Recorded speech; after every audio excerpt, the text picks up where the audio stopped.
Aussitôt, après avoir quitté la réunion, nous nous sommes mis en route pour aller voir une femme, une de nos amies, Madame Doppelman, à Edmonton, en Alberta. Et à seulement 30 kilomètres de la frontière canadienne, nous avons appris que mon frère se mourait. Alors, nous avons fait demi-tour, en pleine tempête de neige, pour retourner à la maison. Nous avons donc voyagé pendant 11 jours. Nous sommes arrivés tard hier soir, nous nous sommes couchés tard dans la nuit, et nous nous sommes levés tôt ce matin. Alors, je suis très fatigué.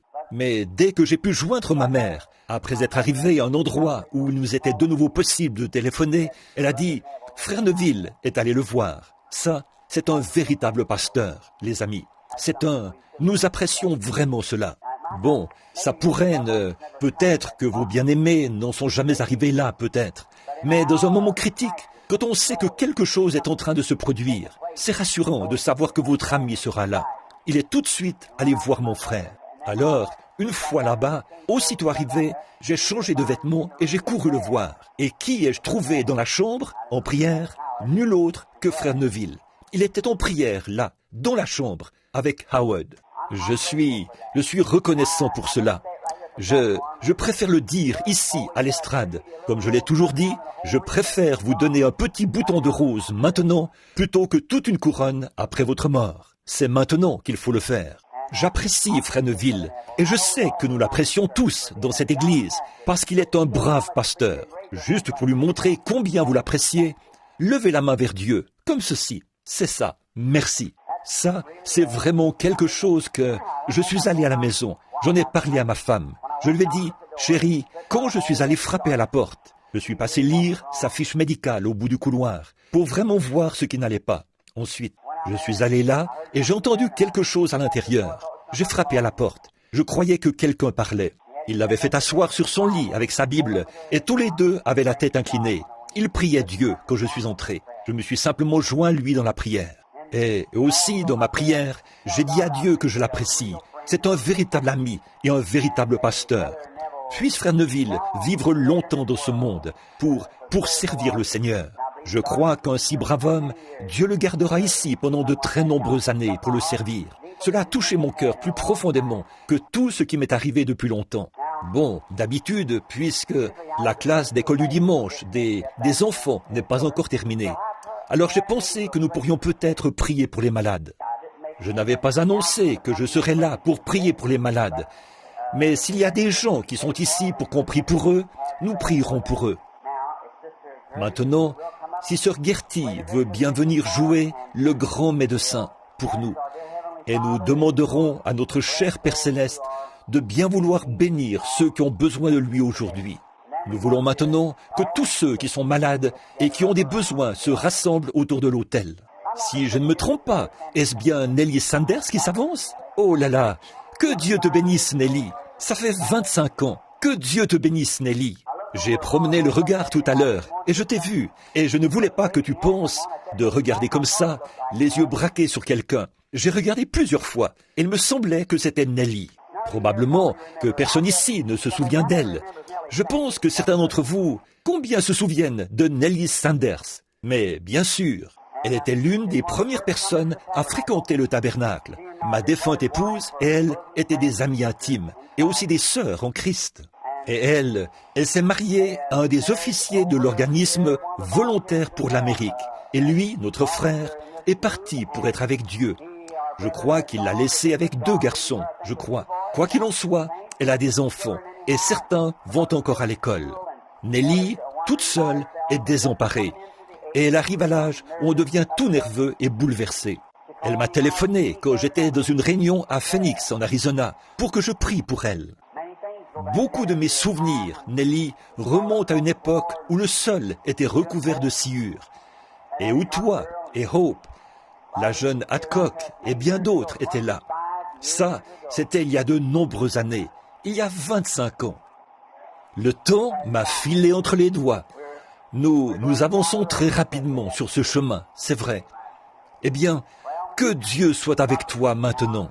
Vous qui êtes malade et qui désirez venir devant l'autel pour la prière, notre pasteur et moi, nous nous unirons pour prier pour vous. Avancez-vous. Et tout juste après ceci, il y aura un service de prédication, un bref message pour vous. J'aimerais que vous puissiez rester. Après la prière pour les malades, nous clorons le service d'école du dimanche. Nous passerons alors directement à l'autre service et j'ai quelques annonces à faire.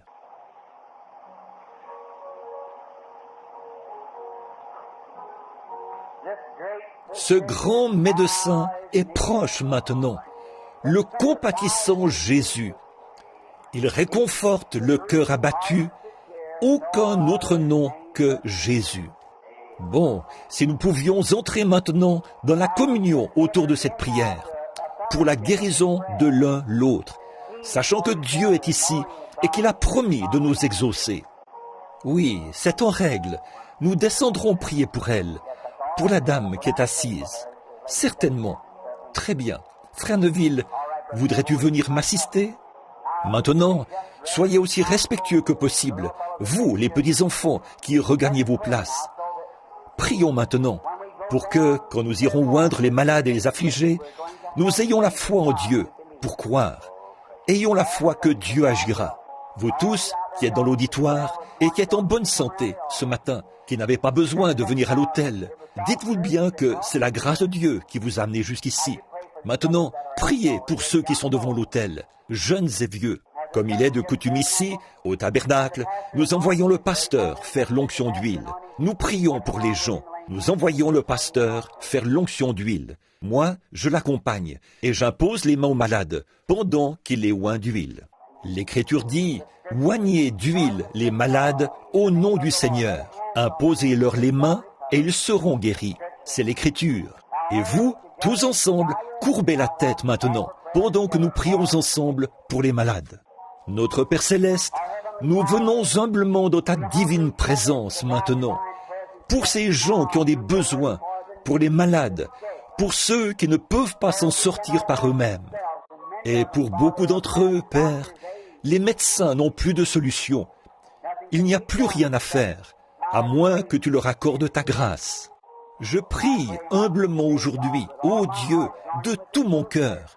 Je m'unis à cette petite église, afin que le grand Saint-Esprit, qui est présent maintenant, atteste la parole du Seigneur Jésus, qui a dit, « Là où 2 ou 3 sont assemblés en mon nom, je suis au milieu d'eux. S'ils demandent une certaine chose, quelle qu'elle soit, ils la recevront. » Ça, c'est ta parole éternelle, Seigneur, qui était prononcée dès avant la fondation du monde et qui nous a été donnée par le prophète, par le Fils de Dieu lui-même. Ainsi, notre profond désir maintenant, Père, c'est que tu guérisses les malades, ceux qui ont des besoins et qui sont ici devant l'autel. Je te prie de donner à chacun une bénédiction extraordinaire de foi en ce moment. Comme ton serviteur et moi allons faire l'onction d'huile et imposer les mains aux gens, que le Saint-Esprit descende profondément et que, par la foi qui est dans mon cœur, chacun soit guéri. Nous le demandons au nom de Christ et à cause de lui. Maintenant, pendant que vous avez la tête inclinée, que tout le monde est en prière, le pasteur et moi irons prier. Le ciel et la terre te louent. Le ciel et la terre te louent. Ô Seigneur très haut, notre Père Céleste, nous te remercions pour la leçon de l'école du dimanche. Oh, combien elle a stimulé nos cœurs. Puissions-nous nous ceindre ce matin, quitter les prisons de l'incrédulité et marcher dans la liberté. Nous savons que l'ange du Seigneur marchera devant nous pour confirmer la parole de Dieu et affranchir chacun de nous des prisons de la crainte, de la maladie, de la détresse, des maux et de l'affliction, car c'est ce que Dieu a promis. Qu'aujourd'hui même, la lumière de Dieu brille sur tous ceux qui sont prisonniers de ces choses ce matin et qu'ils repartent d'ici en bonne santé.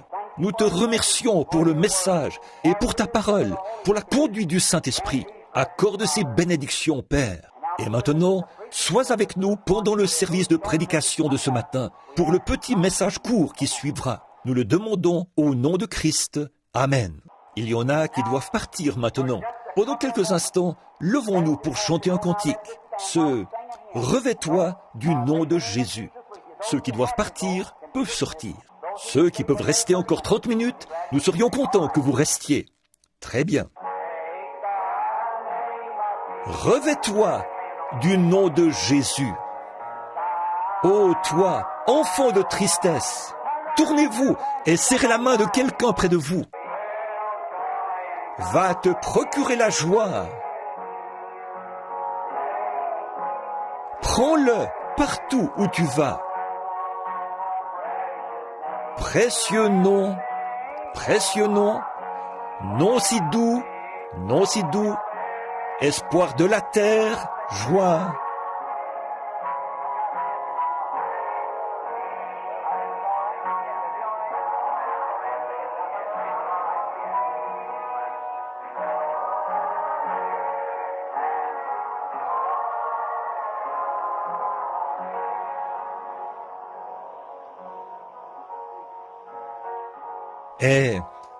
Amen. Vous pouvez vous asseoir. Que le Seigneur vous bénisse tous abondamment, énormément. Je viens de remarquer que nous avons quelques exemplaires du Héros de la foi ici. C'est le petit programme, le petit journal de frère Bosé de Chicago, un frère vraiment bien. Nous avons eu de très bons moments de communion fraternelle ensemble. Nous passons de beaux moments chaque fois que nous allons à Chicago. J'étais de nouveau avec lui il y a quelques soirs. Et ces journaux sont gratuits. Venez et prenez-en un à la fin du service. Ils sont posés ici. Bon, nous sommes heureux de voir que beaucoup d'entre vous demeurent attachés à Christ. Et maintenant, j'aimerais prendre juste quelques minutes de votre temps pour parler de quelque chose. Parce que je suis ici avec vous. Je suis fatigué. J'ai la voix affaiblie. J'ai eu de grandes réunions. À Indianapolis, c'était une merveilleuse série de réunions, intenses. Et nous étions vraiment heureux le soir où nous avons vu des centaines de personnes traverser ce tabernacle, où environ 10 000 personnes étaient assises, venir donner leur cœur à Christ ce soir-là. Russell Ford et les autres, oh combien ils étaient transportés de joie. Et l'œuvre que frère Cadell a commencé depuis des années, continue d'aller de l'avant. Vous savez, j'aimerais avoir un bâtiment comme celui-là. C'est l'un des plus beaux bâtiments que j'ai vus, en raison de la façon dont il a été aménagé. Et là, chez eux, il y a vraiment quelque chose. Je crois que je suis du genre émotif. Quand je vois une grande œuvre que quelqu'un a commencée, ça me touche. Bon, je suis enroué. Nous avons été là-haut, dans les montagnes. Nous voulions aller voir une femme malade, une de nos amies, tout au nord, au Canada. Nous étions sur le point de traverser la frontière lorsqu'il m'a été rapporté que mon frère se mourait. Alors nous avons fait demi-tour. Nous avons roulé jour après jour, nuit après nuit. Nous avons passé 10 jours assis dans la voiture. Alors, vous pouvez vous imaginer comment je me sens ce matin. Mais je suis reconnaissant à chacun de vous, une fois de plus, d'avoir prié pour mon frère, parce qu'il semble qu'il est en train de se remettre. Dieu lui a donné une autre chance. Donc, je vous remercie et je loue Dieu pour tout. J'ai encore beaucoup de décisions importantes à prendre. Une tournée mondiale aura bientôt lieu. L'Afrique me tient beaucoup à cœur. Il y a d'autres endroits partout, si bien que je ne sais pas de quel côté me diriger. C'est partout, partout. Il y a aussi plus d'une dizaine de très grands congrès qu'on organise maintenant. Et on m'invite à aller à chacun d'eux. Il me reste 24 heures pour décider de la prochaine étape. Alors, priez pour moi, priez pour moi. J'ai besoin de vos prières. Vous qui êtes ici devant, j'espère que ça ne vous a pas incommodé, qu'on ait arrêté ce ventilateur pendant un instant. J'ai été exposé à de très nombreuses choses dans ma vie, du fait de voyager pour le Seigneur. J'ai vu des conditions de toutes sortes, des maladies et la lèpre. J'ai serré des lépreux dans mes bras, je leur ai serré la main et j'ai vu toutes sortes de maladies. J'ai été dans des salles et des camps d'isolement et tout, presque partout dans le monde. Et je ne suis plus un jeune homme. Nelly, je pense que tu le sais. J'avance vers l'âge. Puis l'autre jour, j'ai entendu parler de frère Bosworth, là, qui a presque 90 ans. Et pendant que j'étais à Indianapolis, il a eu un caillot de sang dans le cœur. Il était inconscient, un râle d'agonie dans la gorge. Madame Bosworth a appelé pour qu'on prie pour lui. Je suis allé là-bas, nous en avons fait l'annonce et avons commencé à prier. Le lendemain, il m'a appelé et a dit « Je désire participer à l'une de tes réunions un de ces jours. » Et moi qui me sens comme ceci à 47 ans, je devrais avoir honte. Mais ce n'est que mon côté humain, je suppose. Mais, oh, que c'est précieux, que c'est merveilleux. Rien n'est comparable au salut. Avoir le salut, ça, vous n'en avez pas pleinement conscience, mes amis. Je suis certain que le diable tient cela éloigné de vous autant qu'il le peut. Il le fait avec moi. Il vous empêche de réaliser la valeur d'une âme. Avez-vous jamais songé à ce que c'est, au vrai sens de l'éternité, et à combien de temps vous serez dans cet état? Voyez, vous rendez-vous compte, c'est maintenant le temps où vous prenez votre décision par rapport à l'éternité. Dimanche dernier, vous étiez ici, je crois. J'ai prêché sur l'assurance, la puissance que Dieu avait promise, qu'il vous avait prédestiné et appelé avant la fondation du monde, et qu'il avait inscrit votre nom dans son livre. Vous n'avez rien eu à voir là-dedans. C'est Dieu qui l'a fait. N'est-ce pas merveilleux? L'agneau avait été immolé avant la fondation du monde. Et quoi? Ça ne s'est accompli que 4000 ans plus tard. Mais Dieu, une fois qu'il avait prononcé cela, il devait l'accomplir, parce qu'il doit tenir sa parole. Et au moment même où le nom de l'agneau a été inscrit, vous avez été inscrit avec lui. Nos noms ont été inscrits dans le livre de vie de l'agneau, non pas le soir où nous sommes venus à Christ, mais avant la fondation du monde, dit la Bible. Alors, c'est ça l'assurance. Et le frère a abordé ce point-là ce matin, pendant cette merveilleuse leçon d'école du dimanche. Bon, lisons un passage quelque part dans l'Écriture, juste pour un peu de... j'ai à cœur quelque chose. J'aimerais l'exprimer pendant quelques instants, puis nous terminerons la réunion. Et il y aura un autre service ce soir. Et maintenant, j'ai un message qui m'est venu à cœur l'autre jour, quand je revenais. Et j'aimerais, si Dieu le veut, et si je suis de nouveau ici dimanche matin prochain, le prêcher premièrement au tabernacle. C'est quelque chose que j'ai à cœur, à propos de notre temps. Je suis allé manger quelque part, et je me suis dit, eh bien, est-ce que je deviens fou? Qu'est-ce qui ne va pas chez moi? Je ne supporte pas ces musiques et toutes ces choses qu'ils ont aujourd'hui. Ces femmes d'un esprit faible et borné qui chantent là dans un palais d'ivoire. Et tout ça. J'ai dit, il doit y avoir quelque chose qui ne va pas chez moi. Et le Saint-Esprit a dit, oh non, oh non, si tu aimes le monde ou les choses du monde, l'amour de Dieu n'est même pas en toi. J'ai donc pensé, eh bien, dans ce cas, je ne veux pas m'adapter à ce monde. C'est vrai. Alors le Saint-Esprit s'est mis à me révéler ce message. Je n'aurais pas eu le temps ce matin. Je suis trop fatigué, en plus. Mais peut-être, si le Seigneur le veut, dimanche matin prochain, si nous sommes encore dans les parages. J'ai quelques voyages de prévus cette semaine. Mais si je suis encore dans les parages, dimanche matin prochain, si Dieu le veut. Frère Neville l'annoncera samedi, pendant son émission. Nous viendrons apporter ce message. Et je désire l'apporter d'une certaine manière. C'est un message évangélique. Pour ce jour, cette heure et cette saison. Et j'ai prédit, il y a 6 mois, que cette année était la dernière pour l'Amérique. Et nous verrons si cela est conforme à l'Évangile ou non. Le moment de sa fin est arrivé. Ou bien elle prendra son essor, ou bien elle s'effondrera cette année. C'est vrai. Bon, vous les jeunes enfants, je voudrais que vous apportiez un bout de papier et que vous notiez cela dans la page de garde de votre Bible. Alors, quand frère Branham ne sera peut-être plus de ce monde, vous pourrez voir si j'avais raison ou tort. Voyez? Ainsi, vous saurez si le Seigneur me parle encore. Vous voyez? Maintenant, dans Romains chapitre 4, je veux lire juste un passage de la parole pour continuer. Que dirons-nous donc qu'Abraham, notre père, selon la chair, a obtenu?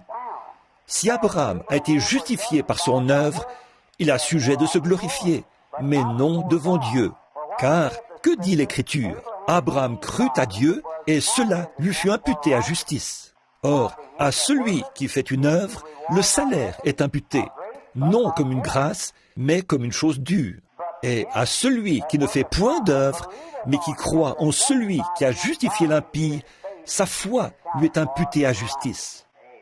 Que le Seigneur ajoute sa bénédiction à la parole. Bon, le petit sujet, si on peut l'appeler ainsi, dont j'aimerais vous parler, c'est l'amour divin. Quand l'amour divin a été projeté et qu'il arrive à sa destination, la grâce souveraine prend la relève. Voyez?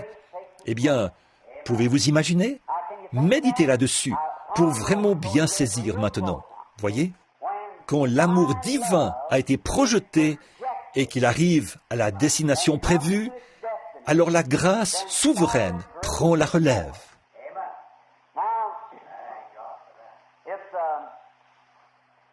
Eh bien, c'est étrange de voir les gens, le genre de personnes, ceux que nous côtoyons et ce que nous faisons. Bon, nous devons tous nous rendre à cette évidence. Il y a des gens dont on aime vraiment la compagnie. Et il y en a d'autres, de braves gens, des gens qu'on aime, mais qui ont en eux quelque chose qui fait qu'on a du mal à rester en leur compagnie. Ça, c'est un fait, et nous voulons en parler. Cela est dû à l'atmosphère que cet individu, homme ou femme, crée lui-même. En effet, vous êtes un créateur en miniature, parce que vous êtes des fils et des filles de Dieu. Peu importe jusqu'où vous vous êtes enfoncés dans le péché, vous êtes néanmoins des fils et des filles de Dieu. C'est que votre âme et votre esprit ont été déchus et dégénérés, mais Dieu est votre créateur. Et dans votre état déchu, vous êtes une création perdue et séparée de Dieu, dominée par le diable. C'est vrai, mais vous êtes néanmoins des fils et des filles de Dieu. Il ne veut pas qu'aucun de vous périsse, mais que tous viennent à la repentance. Voyez? Et il a fait tout ce qui est en son pouvoir pour... Seul Dieu lui-même pouvait le faire. Donner la possibilité à sa créature d'accepter cela et d'être ce qu'il veut que vous soyez. Revenir à votre état normal. Et personne, maintenant je dirais ceci, et c'est assez tranchant, mais voilà, personne n'est dans son état mental normal tant qu'il n'a pas accepté le Seigneur Jésus. C'est une déclaration forte, mais c'est la vérité. Personne n'a toute sa tête tant qu'il n'a pas accepté Jésus-Christ comme son sauveur personnel.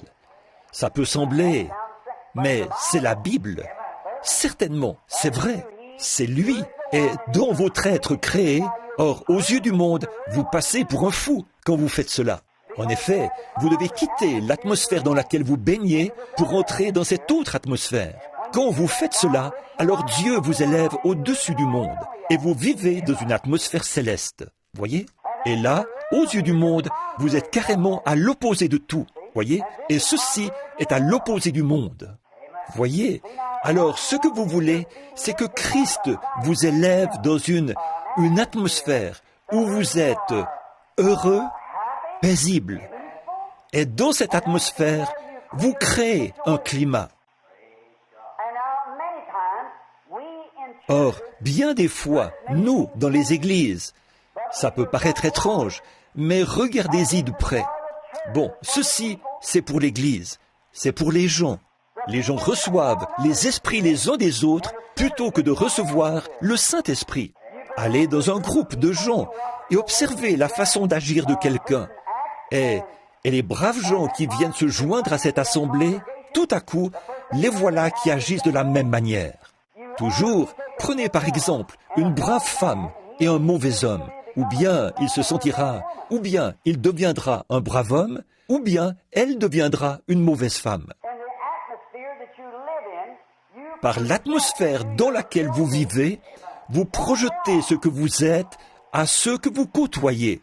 Alors, quelle sorte de gens devrions-nous être si nous sommes chrétiens? Dans quel genre d'atmosphère devrions-nous vivre? Nous devons vivre dans une atmosphère de consolation, de calme, de guérison, nos cœurs constamment en prière, ayant un amour profond pour chaque personne avec qui nous entrons en contact. Et que ce soit ceci, je le dis à la petite église qui a prié pour moi, pour ma mission mondiale. C'est ça qui fait mon succès quand je prie pour les malades. Si je n'arrive pas à me mettre complètement dans la peau du malade, ça ne donne généralement rien de bon. Vous devez vous mettre complètement dans la peau de l'autre, au point et ressentir cela vous-même. Il y a quelque temps, ici, un vieux Mexicain était venu là, sur l'estrade. Il s'était précipité vers l'estrade. Rempli de foi, il s'était agenouillé et avait sorti son chapelet. Je lui ai dit, ce n'est pas nécessaire, par la bouche de l'interprète, frère Espinosa. Alors, il s'est relevé, il a mis ses bras autour de moi, s'est mis à marcher à tâtons. Il était aveugle. Je l'ai regardé. J'ai regardé ses pieds, pleins de rides. Il n'avait probablement jamais porté de souliers de sa vie. J'ai regardé mes souliers pour voir s'ils pouvaient lui aller. Je lui aurais donné mes souliers. Il était aveugle. Je l'ai regardé. Il était plus large d'épaules. C'était un homme de grande taille. Il pesait plus de 90 kilos, je pense. Il n'aurait pas pu porter mon veston. Et il se tenait là, avec ses cheveux gris. J'ai pensé à mon papa. J'ai pensé, si papa avait vécu jusqu'à peu près cet âge, il aurait à peu près le même âge que cet homme, environ 65 ou 70 ans. Et je me suis mis à aimer cet homme, en ayant ce genre de pensée. Peut-être qu'il n'a jamais eu un seul vrai repas de sa vie. Peut-être qu'il ne s'est jamais assis à table de sa vie. Et en plus de tout ça, il marchait dans l'obscurité. Alors quelque chose est entré dans mon cœur. Ô Dieu, sois miséricordieux. C'est un homme, c'est un frère. Alors qu'en cela se produit, une onction descend. Une création se met en action tout autour. Et vous, elle se projette vers la personne. Quelques instants plus tard, je l'ai entendu crier quelque chose par-dessus mon épaule. Il criait « Je vois, je vois !» Qu'était-ce? L'amour divin. La compassion avait été projetée par le Saint-Esprit dans cet homme. Et c'est ainsi qu'au bout du chemin, alors qu'il n'y avait plus rien à faire. Et là, l'amour s'était installé à sa place. L'amour avait rejoint l'amour. Alors la grâce souveraine s'est mise en action. Et Dieu, par sa grâce souveraine, a rendu la vue à cet homme. Voyez, il faut d'abord que vous parveniez à avoir ce genre de pensée. C'est comme ça que vous devez agir vis-à-vis du pécheur. Beaucoup de gens prient pour les pécheurs. C'est bien, mais ce n'est pas comme ça qu'on gagne le pécheur. C'est à vous de gagner le pécheur. Ce n'est pas en priant pour lui que vous le gagnez. Vous le gagnez, en lui parlant et en lui présentant Christ. C'est à vous de faire cela. C'est votre devoir de gagner les pécheurs en leur parlant et en projetant vers eux l'amour de Dieu par la parole de Dieu. C'est ce qui gagne le pécheur. Quelqu'un dira, moi, je ne vais jamais à l'église, mais j'aime bien cette femme-là, j'aime bien cet homme-là. Voyez, c'est parce que vous les gagnez. Si vous restiez chez vous à prier pour le pécheur, sans jamais entrer en contact avec lui, cela produirait très peu de résultats. Mais vous devez prier et ensuite aller vers lui. C'est exact. Allez-y, faites cela. Bon, donc, il s'agit de projeter cet amour. Il y a quelques jours, j'écoutais le témoignage d'un grand fabricant de charrues qui se tenait sur l'estrade. Eh bien, des hommes d'affaires de partout dans le monde étaient assis là, sur l'estrade, ce fabricant de charrues aussi. Il s'est levé et a dit, « Eh bien, j'ignore pourquoi j'ai dû subir une opération. » Et j'aime cet homme. C'est un fidèle de frère Roberts, notre ami. Ainsi donc, il a dit, quand j'ai su que j'étais malade et que je souffrais de calculs rénaux, je suis allé déjeuner avec frère Oral. Et il a dit, frère Oral s'est levé et a dit, bon frère, je vois que vous êtes en détresse. Alors, il a dit, je vais prier pour vous. Et il a dit, eh bien, gloire au Seigneur. Mon désir était que vous disiez cela, frère Oral. Il a dit qu'Oral s'est approché, a posé les mains sur ses reins et il a dit « Je réprime ce calcul rénal, qu'il quitte cet homme sur le champ. » Et il a ajouté « Après cela, a-t-il dit, j'étais soulagé. » Et il a dit « Peu après, c'est revenu. » Il a dit « Je suis retourné voir frère Oral. » Il a ajouté « Il a prié de nouveau. J'étais soulagé. » Mais chaque fois que ça revenait, c'était pire. Il a dit « Alors, je me suis dit ensuite, si seulement je pouvais aller voir, a-t-il dit, frère Branham, et me tenir devant lui. Alors, le Saint-Esprit viendrait sur lui, et il me dirait pourquoi je n'ai pas été guéri quand frère Oral a prié pour moi. Donc, il a pris la route pour venir en Louisiane. J'avais des réunions là-bas, et je me suis tenu devant lui pendant 20 minutes. Le Saint-Esprit était muet, il n'a rien dit. J'ai prié pour lui, et il a dit qu'il s'est senti mieux. Et il est venu, puis il est reparti. Il devenait nerveux et agité. Il allait de lieu en lieu, demandant à tout le monde de prier pour lui, de prier pour lui. Et cet homme aimait le Seigneur. Mais finalement, ça s'est aggravé au point qu'on l'a expédié chez Mayo. Mayo l'a examiné et a dit « Vous avez une chance sur 1000 de vous en tirer. Une infection s'est installée. Tout votre corps est intoxiqué. Vous souffrez d'urémie. Et, oh, j'en oublie. Il a dit « Vous avez une chance sur 1000. » Alors il a dit « J'ai saisi cette chance. » Il a dit « J'ai prié. Oh Dieu, tu sais que je t'aime. » Et je suis allé vers tous tes serviteurs. Il a pris le risque et on l'a endormi. Et il a dit qu'à son réveil dans la salle, il a dit qu'une lumière brillait dans la salle et que la gloire de Dieu était tout autour de lui. Et les médecins étaient dans l'étonnement. Ils entraient et disaient « Eh bien, qu'est-ce qui s'est passé ici ?» Eh bien, disait-il, « Je me sens prêt à rentrer chez moi. » Qu'était-ce ? Voyez, il avait fondé ses espoirs sur « Si jamais quelque chose m'arrive, j'irai voir frère Roberts. Si ça échoue, j'irai voir frère Branham. » Et pourtant, il aimait le Seigneur Jésus. Dieu a dû laisser échouer tout le reste et permettre qu'il soit cloué au lit. Alors même les médecins ont dit « Nous ne pouvons plus rien faire. » Et alors, quand l'amour divin est arrivé au bout de son chemin, la grâce souveraine est entrée en scène et a pris la relève. Elle le fera chaque fois. Si vos motifs sont bons, si vos intentions sont bonnes, si vous avez l'amour divin et que vous croyez, allez de l'avant sans rien douter. Quand vous en êtes au point où vous avez l'impression d'être arrivé au bout du rouleau, alors la grâce souveraine prend la relève.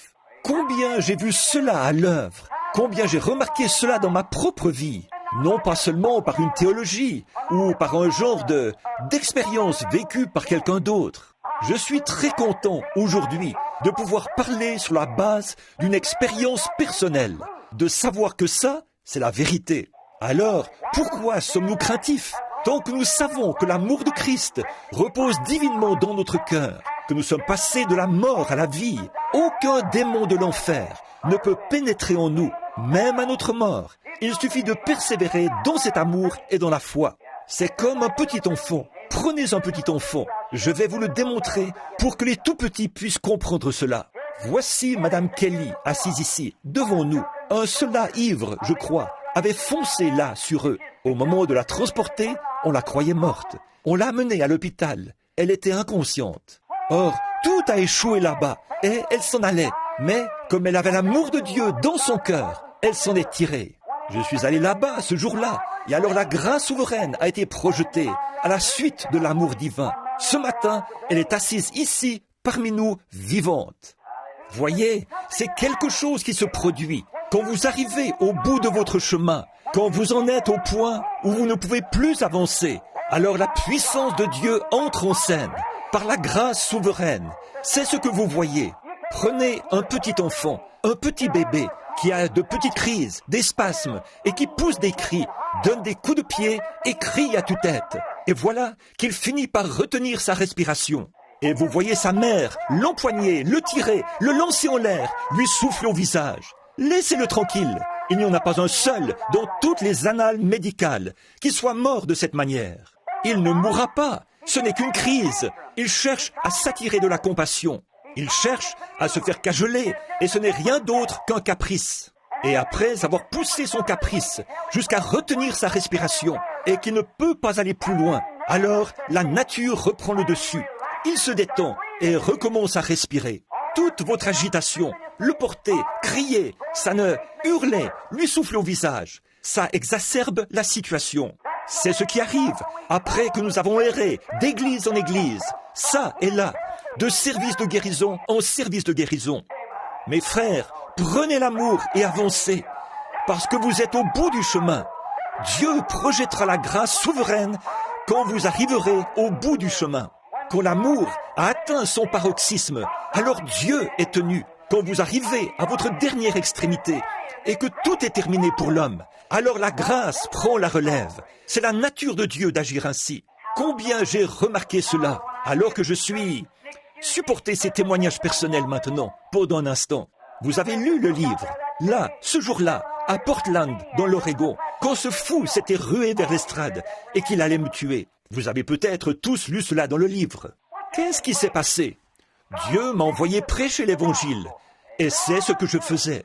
Des milliers de gens étaient réunis, Les rues étaient bondées et à l'intérieur, il y avait plus de 6000 personnes.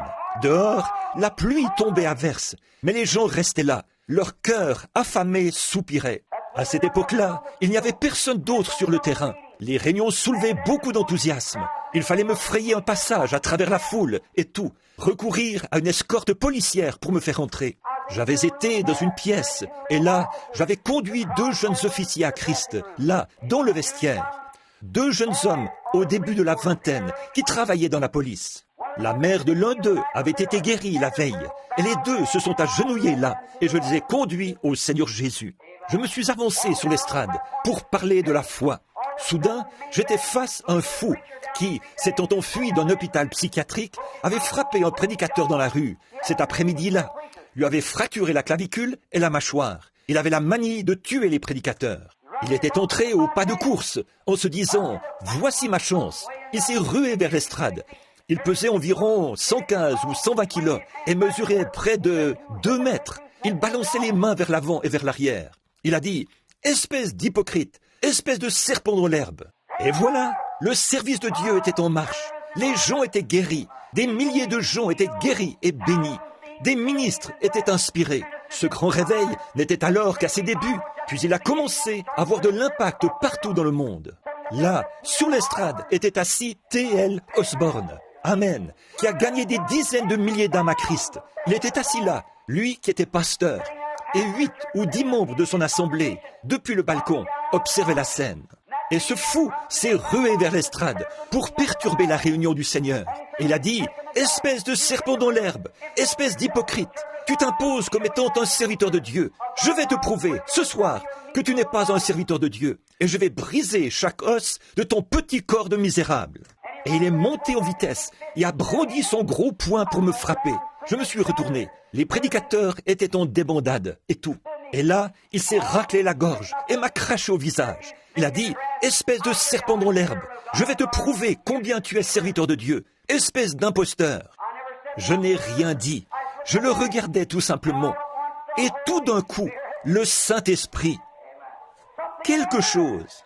Qu'auriez-vous pensé si quelqu'un vous avait craché au visage? Eh bien, s'il y a le moindre tempérament colérique en vous, vous sortiriez de vos gonds. Ça, c'est certain.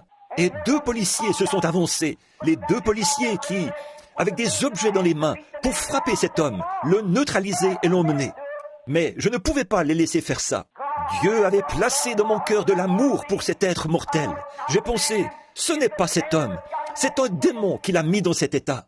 Cet homme, s'il avait été normal, son désir serait d'aimer et de vivre comme tous les autres hommes. Mais c'est le diable qui l'a mis dans cet état. Et l'amour a commencé à couler pour cet homme. Sans tarder, cet homme est tombé et s'est jeté là, à mes pieds. Après que l'amour divin avait été projeté, la grâce souveraine est entrée en scène et a pris la relève. Elle le fera chaque fois. Il n'y a pas longtemps, quand il se pourrait que je vous ai déjà raconté ceci.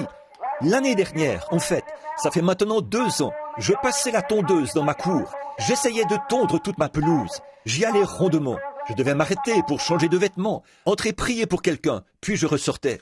Bon, le gazon avait déjà repoussé sur ma cour. Avant d'avoir fini de tondre la cour avant, le gazon avait déjà repoussé sur la cour arrière. Donc, un jour, j'étais au fond de la cour arrière, avec ma vieille tondeuse. Je passais la tondeuse, j'avançais, j'essayais. C'était une petite tondeuse motorisée. Or, j'avais oublié qu'un nid de frelons était là, dans le coin, et j'ai foncé dans ce nid avec ma tondeuse. Et là derrière, je ne portais pas de chemise, j'étais torse nu. J'ai frappé la clôture avec ma tondeuse, torse nu. En un instant, j'étais tout couvert de frelons. Vous savez ce que c'est, un grand nid de frelons. Il vous tuerait, de très gros frelons qui bourdonnaient. Oh, je me suis dit... D'abord, ça m'a effrayé. Puis, soudain, quelque chose a commencé à se produire. J'ai commencé à me tranquilliser. Les frelons continuaient à bourdonner. Bon, ça va paraître enfantin, ça va paraître juvénile, mais le Dieu du ciel, devant qui je me tiens, sait si c'est la vérité ou non. Au lieu d'essayer d'attaquer, de frapper, d'écraser ces frelons, un amour, quelque chose de divin m'a alors envahi. Et j'ai pensé, pauvre petit frelon, vous avez le droit de vous faire un nid. C'est la voie que Dieu a pourvue pour votre protection. Je vous ai perturbé et j'en suis désolé. Si je pouvais recommencer, je ne vous perturberais pas. Je n'ai pas fait exprès. Mais j'ai dit, je suis le serviteur du Seigneur. Ces enfants malades sont venus ici pour que je prie pour eux. Alors, je dois me dépêcher de tondre cette cour.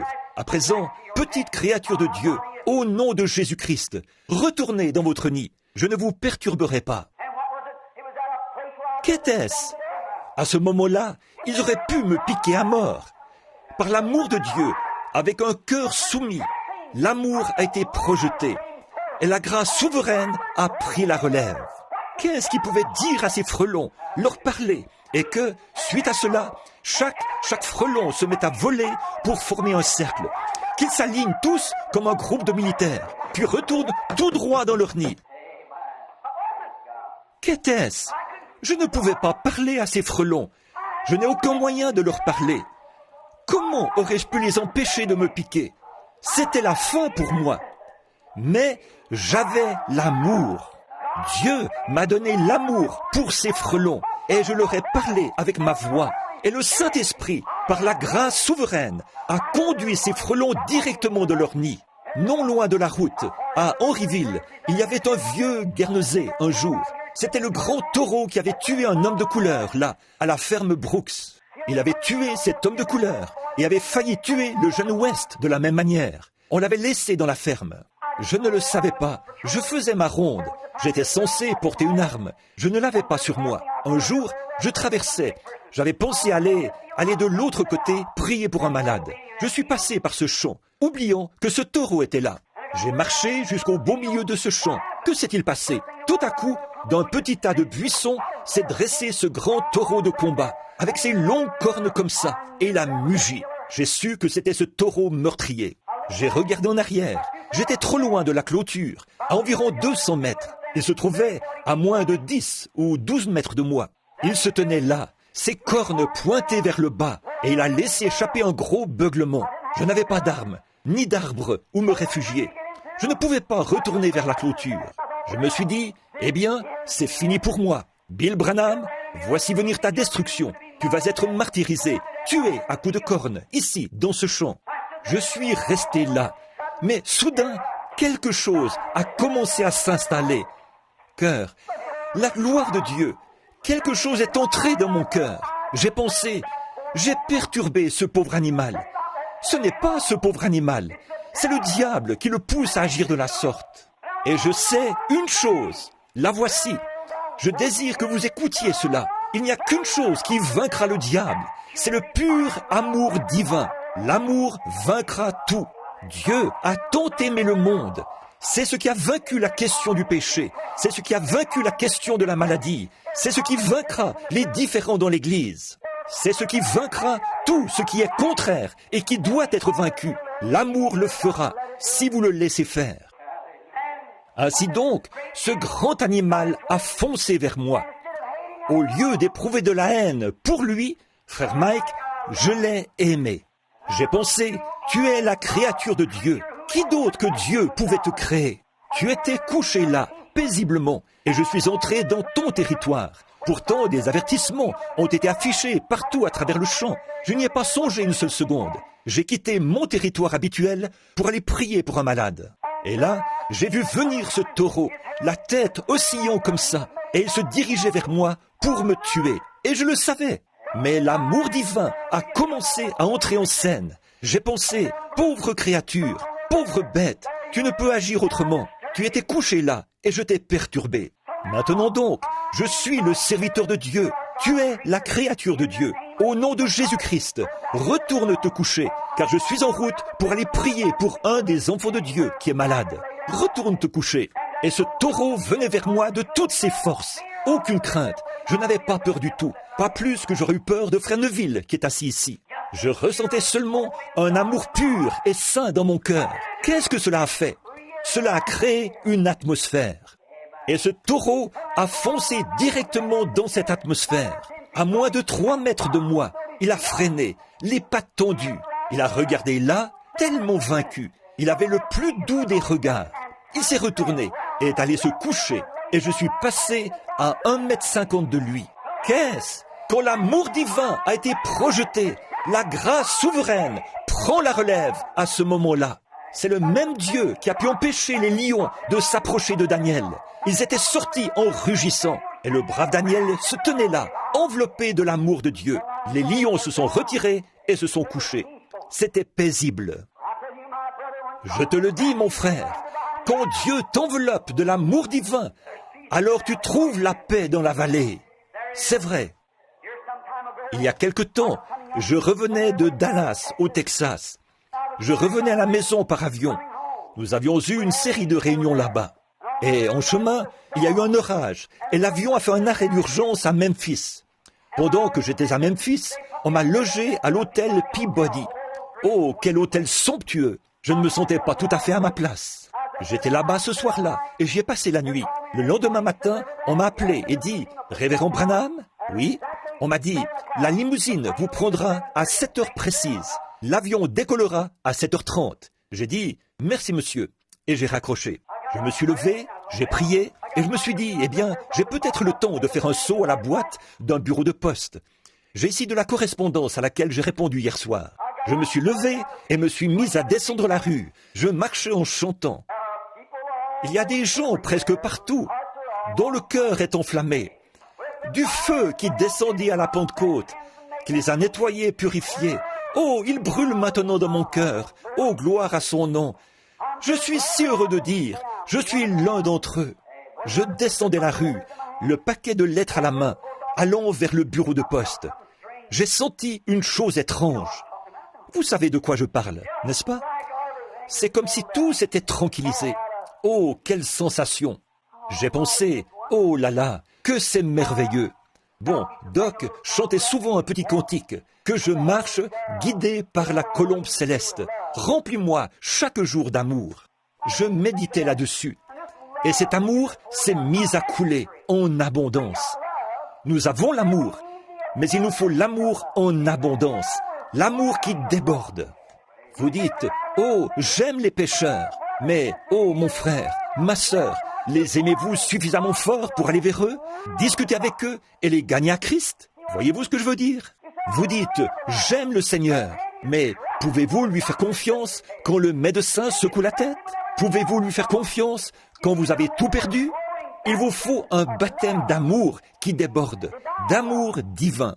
Quand vous avez l'impression que vous priez, mais que votre prière n'est pas exaucée, continuez-vous à l'aimer? Y a-t-il en vous quelque chose qui continue à vous purifier? C'est la grâce souveraine de Dieu. Elle doit prendre la relève. Il le faut. C'est la nature de Dieu. Dieu ne peut rien faire d'autre que ça. Quand Dieu a vu le péché de ce monde, il a vu que les hommes se mouraient sans espérance et sans possibilité d'être sauvés. Et pourtant Dieu savait que les hommes l'aimeraient. Et cela a fait pression sur lui et a démontré sa nature. La nature de Dieu, c'est l'amour. Dieu est amour. Et cela a tellement fait pression sur la nature de Dieu qu'il a dû pourvoir d'un moyen de s'en sortir pour ceux qui désiraient s'en sortir. Il a envoyé dans le monde son Fils, fait dans une chair semblable à celle du péché, pour qu'il porte nos péchés et nos maladies au calvaire. Dieu l'a fait. L'amour de Dieu, une fois qu'il était projeté, a requis la grâce souveraine. Et Dieu n'a jamais dit, si tu le fais, si tu fais ceci, je ferai ceci. Dieu, sans aucune condition, a envoyé son Fils mourir à votre place et a réglé la question du péché. Cela n'avait rien à voir avec ce que vous en pensez. Dieu l'a fait de toute façon. Amen. Quand l'amour divin est mis sous pression, la grâce souveraine doit prendre la relève. C'est tout simplement ce qui se passe quand l'amour divin a été appliqué au bon endroit. Écoutez attentivement. Ce matin-là, quand je suis sorti de l'avion, ou plutôt de l'hôtel, et que je me suis mis à marcher dans la rue, j'avançais en chantant. Tout à coup, quelque chose a semblé se répandre sur moi, une grande pluie d'amour. J'ai pensé, oh, si seulement je pouvais, oh, je crois que, comme je me sens en ce moment, si je pouvais seulement rencontrer quelqu'un pour qui prier. C'est comme cela qu'on se sent, quand dans son cœur, il y a quelque chose qui tire. L'autre jour, puis-je m'arrêter de nouveau un instant? L'autre jour, la petite Sarah était malade. Quand nous avons pris la route, oh, il faisait très chaud. Toutes les nuits précédentes, j'étais resté éveillé. Je ne dormais qu'environ 2 heures. Il y avait des délégués venus de partout dans le monde. Il fallait rencontrer celui-ci, celui-là, prier, prêcher 3 fois par jour. Oh, que j'étais épuisé. Ça ne s'arrêtait pas. Puis, je suis sorti. Je devais attendre. Ensuite, j'ai roulé quelques kilomètres hors de la ville. Malgré que c'était très tôt le matin, j'avais tellement sommeil que j'ai dû m'arrêter sur le bord du chemin pour m'allonger et dormir. Juste quelques minutes après, je me suis levé et j'ai repris la route.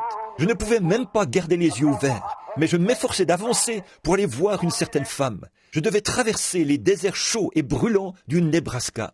Et j'ai pensé, oh là là, la petite Sarah était toute secouée et avait des hauts le cœur. La pauvre petite avait été malade toute la nuit. Le lendemain matin, elle était si malade que nous avons été obligés de nous arrêter. Son visage devenait pâle. En plus, j'étais terriblement fatigué et épuisé.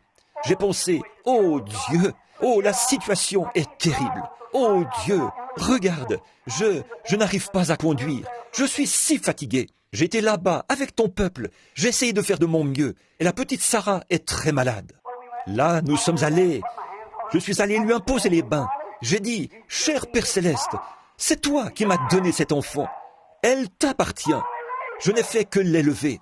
Je lui ai imposé les mains. Quelque chose a commencé à se mouvoir dans mon cœur. Cela a arrêté les vomissements. Depuis ce jour-là, elle n'a plus jamais vomi. Le 2e jour, c'était au tour de Becky d'être très malade. C'était un genre de virus. Elle vomissait. La petite a vomi toute la nuit. Le lendemain, Meda a dit, il lui faut du Pepto-Bismol. Nous lui en avons donné quelques cuillerées. La petite a vomi cela sur le champ. Nous sommes entrés dans la région des tétons. Quand nous avons quitté la contrée chaude et que nous avons commencé à monter, elle voulait voir cette jolie chaîne montagneuse. Elle n'y parvenait pas. Elle était très malade. J'ai dit, chérie, regarde ici, je veux prendre. J'ai dit, papa veut te prendre en photo pour que tu puisses y voir la montagne. Elle a dit, oh papa, j'ai l'impression d'être en train de mourir. Alors nous lui avons donné du Pepto-Bismol de nouveau. Ce matin-là, nous avons prié en ces termes. Seigneur, sois miséricordieux. Oh, ça ne lui a fait aucun bien. Alors nous sommes arrivés là-haut et je l'ai fait sortir. J'ai dit, chérie, viens prendre de l'air frais. Il faisait froid. Elle avait mis sa petite veste. Il y avait de la neige au sol. Je suis donc sorti et elle essayait de... Elle a dit, oui papa. Elle s'est mise à faire... Et de l'eau coulait de sa petite bouche. J'ai regardé, ses petits yeux étaient enfoncés. Et sa petite bouche salivait beaucoup. Je me suis avancé, j'ai levé les yeux vers la montagne. J'ai dit, je lève mes yeux vers les montagnes. D'où me vient le secours? Le secours me vient de l'Éternel. Tout à coup, quelque chose a commencé à se mouvoir au fond de moi. Oh, j'aimerais avoir ça en permanence. Je suis allé à côté de la voiture et j'ai ouvert la portière. J'ai dit, chérie, regarde ici, vers papa. Oh là là, cela a réglé la question du vomissement pour toujours. 5 minutes plus tard, elle courait partout et jouait avec Sarah. Qu'est-ce? Quand l'amour divin a été projeté, la grâce souveraine prend la relève. Il le faut. Je marchais dans la rue ce matin-là, à Memphis. Je reviens à mon histoire. Je marchais dans la rue, à Memphis, en chantant pour le Seigneur. Et tout à coup, quelque chose a dit, « Arrête-toi !» Je me suis arrêté. Tout à coup, il a dit, « Fais demi-tour, va dans l'autre direction. » Eh bien, c'était dans la direction du fleuve. Je me suis dit, oh là là, j'ai avancé un peu plus.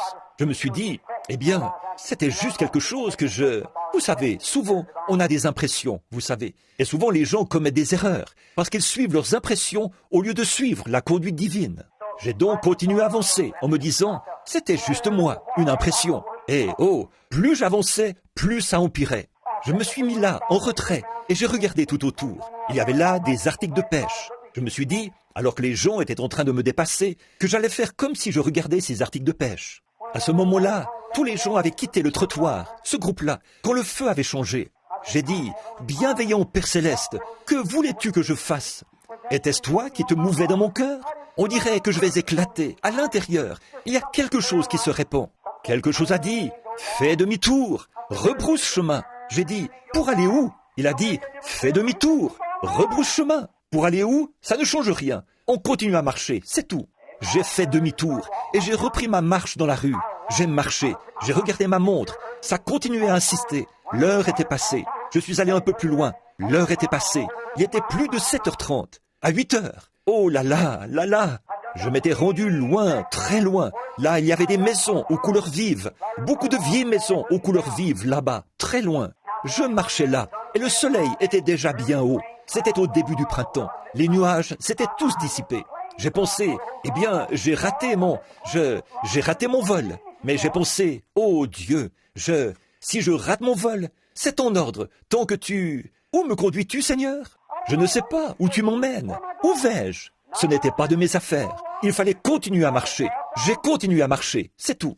Après un moment, j'ai regardé. Une mamie, le type même de tante Jemima, était appuyée contre un portail, comme ceci. Elle se tenait là, appuyée contre le portail. Elle avait de grosses joues rondes. Elle se tenait là, une chemise enroulée autour de la tête, comme ceci, et attachée en arrière. Je continuais à marcher, là. Je suis arrivé à sa hauteur, et les larmes coulaient comme ça sur ses grosses joues. Elle m'a regardé et m'a dit « Bonjour, pasteur ». J'ai dit « Madame ». J'ai dit « Bonjour ». Elle a esquissé un sourire et m'a regardé, les larmes aux yeux. Je me suis dit « Elle m'a appelé pasteur ». C'est comme ça qu'on appelle les prédicateurs dans le Sud, vous savez. Et j'ai dit « Comment avez-vous su que je suis pasteur ?» Elle a dit « Je savais que vous viendriez ». Quoi? Elle a dit « Je savais que vous viendriez ». J'ai dit « Je ne comprends pas, tantine. Voulez-vous m'en dire plus ?» Elle a dit « Vous savez, avez-vous déjà lu l'histoire de la Sunamite qui n'avait pas d'enfant et qui a demandé au Seigneur de lui donner un enfant ?» Elle a dit « Et elle y est venue, l'a bénie, et elle a eu un enfant. » J'ai dit « Oui, madame, je m'en souviens. » Elle a dit « Je suis comme cette femme-là. » Elle a dit « Je n'avais pas d'enfant. J'ai prié le Seigneur, et j'ai dit au Seigneur que s'il me bénissait et me donnait un enfant, moi, j'élèverais cet enfant pour lui. Et elle a dit « Il m'a donné un enfant. » Et elle a dit « J'ai fait des lessives sur une planche à laver. Une petite cabane se trouvait là, sur le côté. » Elle a dit « J'ai fait des lessives sur une planche à laver pour élever cet enfant. » Et elle a dit « Quand il a grandi, pasteur, il a pris la mauvaise voie. » Elle a ajouté « Il s'est mis à avoir de mauvaises fréquentations. Et le voilà couché, mourant. » Et elle a dit « Le docteur est venu avant-hier, quand il a perdu connaissance. Et il a dit qu'on ne pouvait plus rien pour lui. On lui avait administré du Salvarsan 606 et tout, du mercure, de la pénicilline. Aucun résultat. C'est une maladie vénérienne, la syphilis. On pense que la valve de son cœur a lâché. Elle a dit, plus rien ne peut être fait pour lui. Elle a dit, il était couché ici, mourant. Et j'ai dit, oh Seigneur, je ne voulais pas voir mon bébé mourir comme ça. Et elle a dit, si seulement je pouvais l'entendre me dire qu'il est sauvé. Et elle a dit, j'ai prié pendant 2 nuits. Elle a dit, ce matin, vers 3 heures, elle a dit, le Seigneur m'a fait tomber dans un sommeil pendant que j'étais à genoux. Elle a dit, j'ai eu un songe. Elle a dit, j'ai vu venir un homme vêtu d'un complet clair, avec un petit chapeau western posé de travers sur la tête. J'ai dit, Seigneur, cette femme-là, c'est moi. Mais où est ton Élie? Il a dit, le voici qui vient. Elle a dit, je me suis relevé rapidement de ce lit et je me tiens ici depuis ce moment-là à vous attendre. C'est exactement comme ça que j'étais vêtu. Oh, frère, quand l'amour divin a été projeté, cette mère envers son enfant, oui, il pesait 80 kilos, mais il restait toujours son enfant, couché là, mourant dans la honte. Peu importe combien il s'était couvert de honte, c'était son enfant, elle l'aimait. C'est ça, l'amour d'une mère. Peu importe combien il l'avait couverte de honte, elle l'aimait malgré tout. Et si vous ne pouvez pas oublier votre enfant, peu importe ce qu'il a fait, à combien plus forte raison, Dieu peut-il ne pas vous oublier? Il a dit, vos noms sont gravés sur la paume de ma main. Une mère pourrait oublier son nourrisson, mais je ne vous oublierai jamais. Peu importe ce que vous avez fait, combien vous vous êtes éloigné, combien vous êtes empêtré, Dieu vous aime toujours, Dieu vous aime. Gardez cet amour vivant, ne le laissez pas s'éteindre. Donc, elle a poussé un soupir. Elle a dit, oh, je ne pouvais vraiment pas. Elle a dit, pasteur, j'ai eu un songe dans lequel je vous ai vu venir. Elle a dit, quand j'ai regardé dans la rue et que j'ai vu ce petit complet clair et ce petit chapeau posé de travers sur votre tête, elle a dit, l'esprit m'a dit, le voilà. Et elle a dit, voulez-vous entrer? J'ai pensé, oh Dieu, j'ai pensé, c'est peut-être ici que tu me conduisais. C'est pour cette raison que je devais venir ici. Je ne savais pas. J'ai ouvert le portail. Il était fermé à l'aide d'une chaîne et d'une pointe de charrue. Je ne sais pas si vous avez déjà vu ça. J'ai ouvert la vieille porte et je suis entré. Frère, j'ai été dans des palais de rois. J'ai été dans les maisons les plus riches du monde. J'ai été chez certains multimillionnaires dont la fortune s'élève à 20 jusqu'à 28 millions de dollars. J'ai marché sur leurs tapis chenilles de mur à mur. j'aurais facilement pu m'étendre et m'endormir directement sur ce tapis, dans ces magnifiques demeures. Mais là, pas même un tapis au sol. Il y avait une espèce de petit lit à colonne en fer. Une petite couverture ordinaire couvrait ce jeune homme. Sur la porte, un écriteau. Que Dieu bénisse notre foyer. J'ai su que je me trouvais dans un foyer chrétien. J'ai su que je me trouvais quelque part où on avait élevé des prières. Pas d'affiches indécentes au mur, pas de photos vulgaires, mais une Bible ouverte sur l'espèce de petite table en marbre qui se trouvait là. Un grand garçon était couché là, dans le lit. Il tenait les couvertures et faisait... J'ai pensé, oh là là, je lui ai palpé les pieds. Ils étaient collants et froids. La mort était sur ce garçon. Et il répétait sans cesse, oh, c'est si sombre, c'est si sombre. Et j'ai dit, de quoi parle-t-il? Elle a dit, pasteur, elle a dit, ça fait plusieurs jours maintenant qu'il se croit perdu en haute mer. Elle a dit, il ne sait pas où il va. Et elle a dit, c'est ça qui me brise le cœur. Elle a dit, il s'en va, il est perdu en mer, il ne sait pas où il va. Elle a dit, pasteur, j'ai prié, j'ai tout fait, j'ai tout fait. Je ne veux pas qu'il se perde, pasteur. Elle a dit, c'est pour ça que je priais. J'ai dit, Tantine, de quoi souffre ce garçon? Elle a dit, c'est une maladie vénérienne. Le docteur l'a déclaré mourant. Il n'y a plus rien à faire. Et elle a dit, il est inconscient. Ça fait 2 jours qu'il est perdu en mer. Elle a dit, voulez-vous prier pour lui? J'ai dit, Tantine, je m'appelle Branham. Avez-vous déjà entendu parler de moi? Elle a dit, non monsieur, je ne pense pas, pasteur. J'ai dit, eh bien, je vais vous raconter une histoire. J'ai dit, mon ministère, c'est de prier pour les malades. Elle a dit, c'est vrai? J'ai dit, oui. Et je lui ai dit que mon avion avait été forcé d'atterrir et tout. Elle a dit, c'est vrai, pasteur? J'ai dit, oui. Elle a dit, eh bien, je savais qu'il ne me laisserait pas tomber.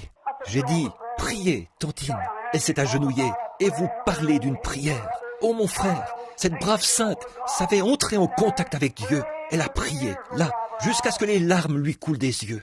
J'ai levé les yeux et il continue à faire « Et j'ai dit, maintenant Tantine, je vais prier. Restez en prière avec moi. » J'ai posé les mains sur ses pieds. J'ai dit, Père Céleste, mon avion est déjà parti, pour autant que je sache. Et voici cette pauvre maman te supplie instamment pour son enfant. Et autant que je sache, c'est ici que tu m'as conduit. Je te prie d'être miséricordieux envers lui. Et presque au même moment, je l'ai entendu dire, « Maman, oh, maman !» Elle s'est relevée. Elle a essuyé les larmes de ses yeux. Et elle a dit, « Oui, mon chéri, le bébé de maman se sent mieux ?» Elle s'est mise à lui caresser la tête.